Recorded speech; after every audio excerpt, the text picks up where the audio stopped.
Terima kasih Anda masih menyaksikan After 10. Wakil Ketua DPR RI Fahri Hamzah tengah menjadi bulan-bulanan netizen di Twitter. Penyebabnya mungkin Anda juga tahu dan juga menyaksikan cuitan Fahri Hamzah yang ditulis pukul 4 Selasa pagi dinilai merendahkan tenaga kerja Indonesia di luar negeri. Nah, jadi ini dia cuitan Fahri Hamzah yang membuat netizen geram. Cuitan tersebut dihapus beberapa jam setelah diunggah. Cuitan ini menerima kritik khususnya aktivis yang bergerak di bidang perlindungan tenaga kerja Indonesia. Sebutan tersebut dianggap tidak pantas dialamatkan kepada pahlawan devisa.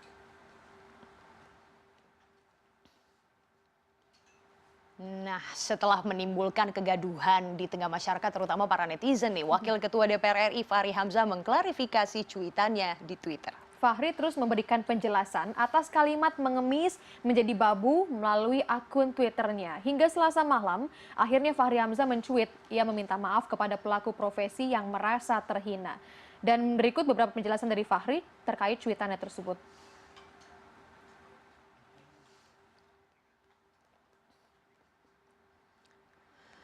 Sebelumnya, cuitan Fahri Hamzah terkait pekerja di luar negeri ini mendapatkan tanggapan dari banyak pihak, termasuk dari Menteri Tenaga Kerja Hanif Dakiri.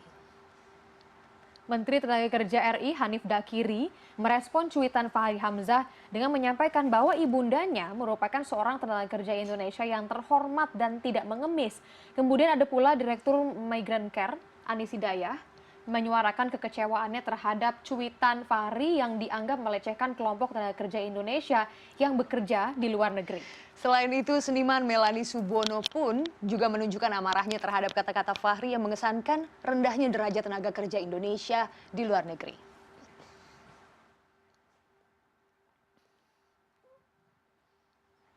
Ini kalau saya perhatiin belakangan memang pejabat-pejabat negara kita lagi pada hobi nge-tweet yang aneh-aneh ya. Yang kontroversial. Benar. Nah, atas cuitannya tersebut, organisasi buruh migran termasuk Lingkar Aku Cinta Indonesia atau LACI yang merupakan koalisi 55 organisasi buruh migran Indonesia di Hong Kong menuntut permintaan maaf dari Fahri. Ya, lalu untuk mengetahui langsung seperti apa permintaan dari buruh migran Hong Kong, sudah terhubung dengan kami Ketua LACI Nur Halimah. Selamat pagi waktu Indonesia, Mbak Nur Halimah. Iya, selamat pagi Mbak Daniar. Iya, Mbak Nur, jadi ini memang cukup kontroversial ya, bukan hanya TKI saja yang nampaknya geram, tapi juga beberapa masyarakat di Indonesia, apalagi netizen. Nah, Fahri Hamzah diketahui kan sudah meminta maaf lewat akun Twitternya, Mbak Nur. Bagaimana tanggapannya sejauh ini?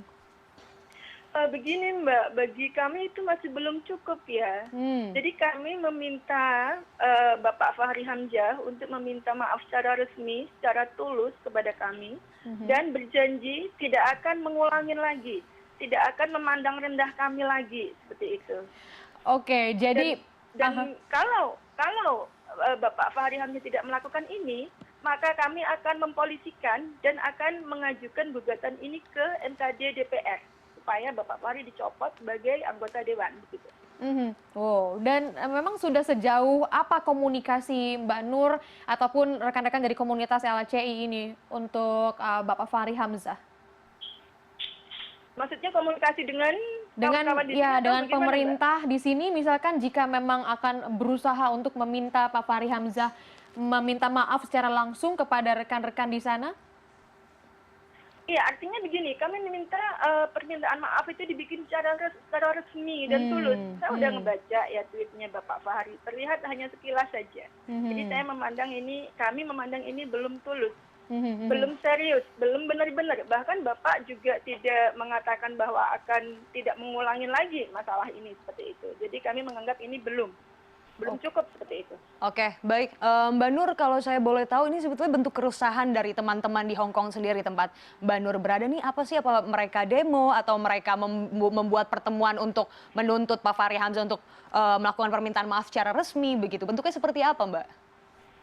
Nah, kami juga bisa akan melakukan aksi demo ketika memang ini benar-benar Bapak Fahri tidak menindaklanjuti ya atau cuat kepada kami ya. Jadi kami juga selain merencanakan akan mempolisikan, kemudian mengajukan ke pihak MKD DPR, kami juga akan melakukan demo juga. Begitu, karena ini jelas-jelas sangat menyakiti kami, sangat mengecewakan buat kami ya. Kami kecewa. sebagai anggota dewan seharusnya beliau melindungi kami, tapi tidak, justru malah melecehkan dan sama sekali tidak menghargai kami sebagai buruh migran. Tapi boleh kami tahu Mbak Nur Halimah seberapa besar jumlah TKI yang berada di Hong Kong misalnya saat ini? Jumlah kami ada di Hong Kong sekarang ini sekitar 160.000, Mbak. Mhm. Lalu bagaimana dengan ya kita tahu ya ada misalkan revisi undang-undang perlindungan TKI yang sampai sejauh ini juga belum digojlok begitu. Tetapi bagaimana dengan rasa aman, nyaman, kemudian juga rasa saling membutuhkan dengan pihak pemerintah Indonesia?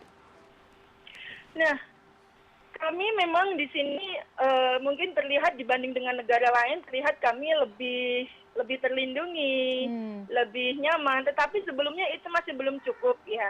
Karena dari kami pun di sini masih banyak hak-hak kita yang dilanggar, baik oleh pemerintah itu sendiri, oleh pemerintah Hong Kong maupun oleh agensi dan majikan.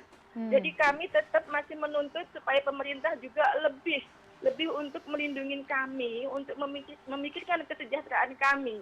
Terlebih dengan Undang-Undang 39 sampai saat ini masih dalam tahap revisi dan masih belum jadi. Seperti itu. Oke baik, Mbak Nur Halimah, salam untuk kawan-kawan pahlawan devisa yang ada di Hong Kong. Semoga kasus ini cepat selesai dan tuntutan dari teman-teman juga cepat terlaksana. Terima kasih Mbak Daniar.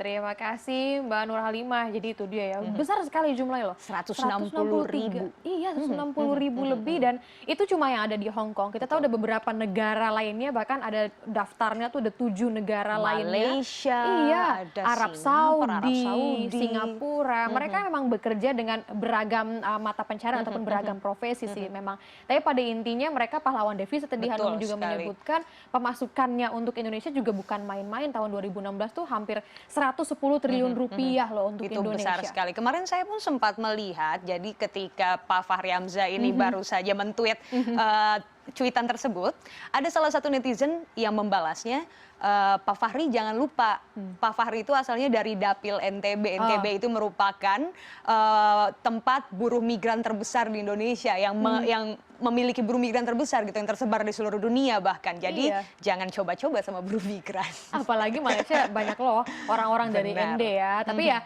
sebagai wakil rakyat, memang kalau misalnya kita lihat dari segi kalimat yang dipilih ataupun kata-kata, memang kata-kata ya itu ya kita sebutkan saja di babu, pengemis, itu sangatlah sensitif sekali untuk beberapa orang, apalagi untuk seluruh warga negara Indonesia. Mungkin maksudnya bukan itu karena sudah dijelaskan juga sama Pak Fahri, tapi nampaknya pemilihan kata yang salah di situ lagi-lagi ya. Dan dia adalah Fahri Hamzah, Wakil Ketua DPR RI kita. Benar sekali, kita menunggu ini cepat selesai dan tuntutan para buruh migran untuk meminta maaf secara tulus tadi seperti yang Mbak Nur Halimah katakan bisa terlaksana begitu ya.